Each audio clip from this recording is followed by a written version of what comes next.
নমস্কার, আমি ফাল্গুনী। আপনারা দেখছেন সীমা সমাচার। কোচবিহারের বিজেপির পরিবর্তন সভায় ইতিমধ্যে পৌঁছেছেন মহাগুরু মিঠুন চক্রবর্তী। কি করবেন এখানে? কিছু করার জায়গা নেই। এই শুনলেন কিছুদিন আগেই আমাদের একটা কর্মীকে মেরেছে। কেন মারলেন? কিসের জন্য মারলেন? কিন্তু একটা কথা মনে রাখবেন, আমার এত বছর এই স্ট্রাগলের জীবন, এই কষ্টের জীবন দিয়ে দেখেছি, মহাকাল যেদিন জাগবে সেদিন সব শেষ। মহাকালের কবলে পড়ার আগে নিজেকে শুধরে নিন। আর এই মহাকাল কারোর জন্য নয়, কাউকে ছাড়বে না। যে কর্মা কিসি কো নেই ছোড়তা, সবার জন্য এক।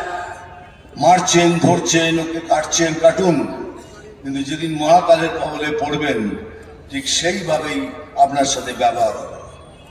আর সেই মহাকালের নামে শপথ নিয়ে বলছি, আপনারাও আপনাদের সাথে যেরকম ভাবে ব্যবহার করবে, আপনারাও ঠিক সেইভাবে তাদের সাথে ব্যবহার করবেন।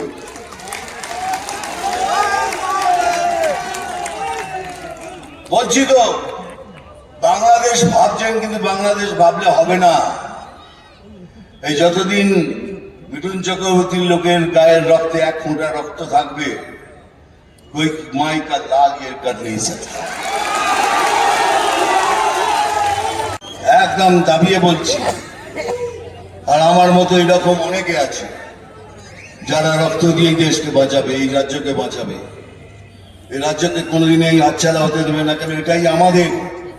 ওদের অনেক দেশ আছে, বলতে পারেন আমাদের তাড়িয়ে দিলে আমরা কোথায় যাব? আমাদের দেশ কোনটা?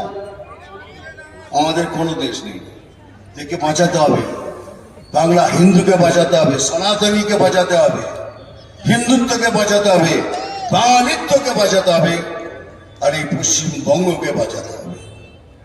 আর যেতে গেলেই আমাদের সবাইকে কিছু না কিছু স্যাক্রিফাইস করতে হবে, কিছু কুরবানি দিতে হবে, স্যাক্রিফাইস করতে হবে, কিছু আত্মত্যাগ করতে হবে। তাই সবাই মিলে তৈরি করবে একটা সম্পূর্ণ ভারতীয় জনতা পার্টি। আমরা শুধু ভারতীয় জনতা পার্টি বলে কিছু বলছি না, আমাদের অনেক শক্তি। 21টা স্টেট চালাই আমরা, পৃথিবীর সব থেকে বড় পার্টি। কিন্তু আমরা সংবিধানে বিশ্বাস করি, যে সংবিধান ছাড়া কিছু করব না। এই জন্যই এতদিন ধরে লাগাম টেনে বসে আছে। শুনলেন তো কালকে না পরশু বলছেন কে, আমি চাইলে আপনাকে হোটেল রুম থেকে বেরোতে দেবো না। গৃহমন্ত্রীকে, আমাদের দেশের গৃহমন্ত্রীকে বলছেন আমি চাইলে আপনাকে ঘর থেকে বেরোতে দেবো না। আমি চেয়েছি বলে আপনি এখানে এসছেন, তাহলে আপনাকে আসতেও দিতাম না। তা আমি একজন রিপোর্টারকে বললাম, ভাই একটু দয়া করে ওনাকে বলো না সম্পূর্ণভাবে অ্যানাউন্স করতে, কি আমাদের দেশের গৃহমন্ত্রীকে বাংলাতে ঢুকতে দেব না। আর আমি আপনাকে কথা দিচ্ছি, সেই দিনের অপেক্ষায় থাকুন। সেদিন আমরা কি করতে পারি সেদিন দেখিয়ে দেব।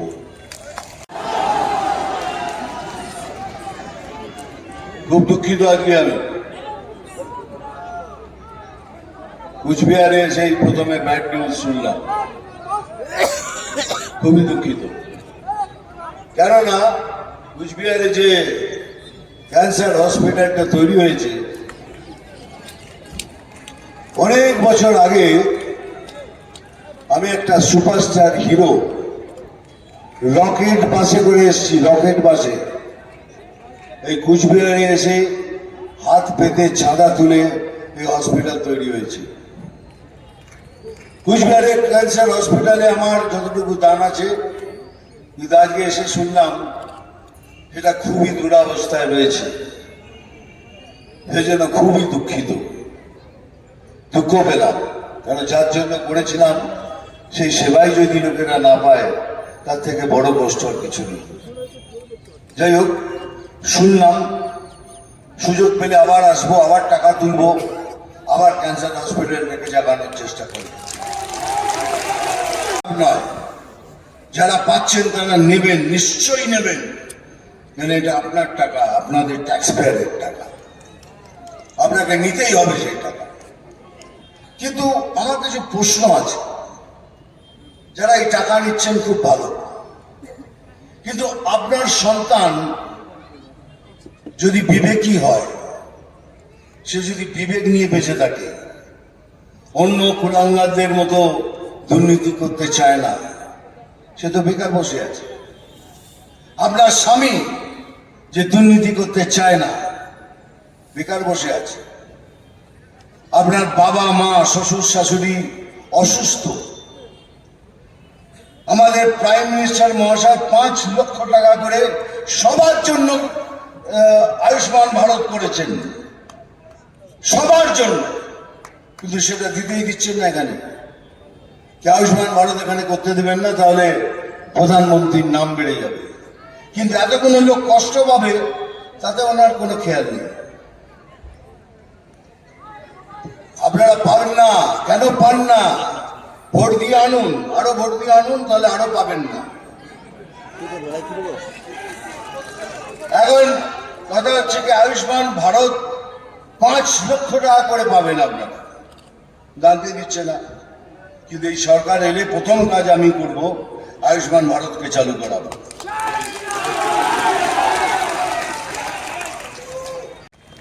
কাশ্মীর ফাইল দেখেছেন কিভাবে ব্রাহ্মণ পণ্ডিতদের ওখান থেকে বার করে দেওয়া হয়েছে? এখন কিন্তু ঠিক সেই অবস্থা এখানে এসছে। একটু কান খুলে চোখ খুলে দেখুন, এটাকে পশ্চিম বাংলাদেশ করার কত রকম পরিক্রমা চলছে। তাহলে এমন কেন হবে? ওখানে হারমোনিয়াম কেড়ে নিচ্ছে, এখানে একটা ছোট্ট মেয়েকে বলছে গান গাইবে না, দুর্গা মায়ের গান চলবে না এখানে। দুর্গা মা সম্প্রদায় কবে থেকে হলো? যে কোনো ধর্মীয় বই খুলে দেখুন, তাতে লেখা আছে যে মায়ের পায়ের নিচে স্বর্গ, मां के पैरों तले स्वर्ग है। अगर मां के पैरों तले स्वर्ग है तो मां सांप्रदायिक হলো কি করে? কিন্তু মা সাম্প্রদায়িক। তারপর কিছুদিন আগে আরেকটি মেয়েকে মধুবন্তী বলে, তাকেও হুমকি দেওয়া হয়েছে এখানে মায়ের গান চলবে না। তার মানে ধীরে ধীরে শুরু হচ্ছে বাংলাদেশের সমস্ত কার্যকলাপ। এমনকি হিন্দু জাগরণ মঞ্চ দীপু দাসকে জানানোর জন্য তারা একটা প্রতিবাদ মিছিল বার করেছিল। পুলিশ তাদের মেরে মাথা ফাটিয়ে দিয়েছে, 18 জনকে গ্রেপ্তার করেছে, তার মধ্যে 7 জন মহিলা ছিলেন। তাহলে আমরা প্রতিবাদও করতে পারবো না? বাংলাদেশের প্রতি আপনার এত ভালোবাসা, বাংলাদেশে হচ্ছে তো আমাদের লোকদের মারছেন। সেজন্য বলছি সময় এসে গেছে, এখন জাগুন, একসাথে হন, ঐক্যবদ্ধ হয়ে ভোট করুন। আমি শুধু আপনার নিজেদের লোকদের বলছি না, আমি যারা কমিউনিস্ট, তাদের মধ্যে যারা হিন্দু আছে, হিন্দুত্বকে বিশ্বাস করে, তাদের আহ্বান করছি। যারা কংগ্রেস আছেন তাদেরও আহ্বান করছি। তৃণমূলের মধ্যে যেসব হিন্দুরা, তাদের মধ্যে বিবেক আছে, তাদেরও আহ্বান করছি, আসুন একসাথে মিলে আমরা এই সরকারকে এখান থেকে উচ্ছেদ করি।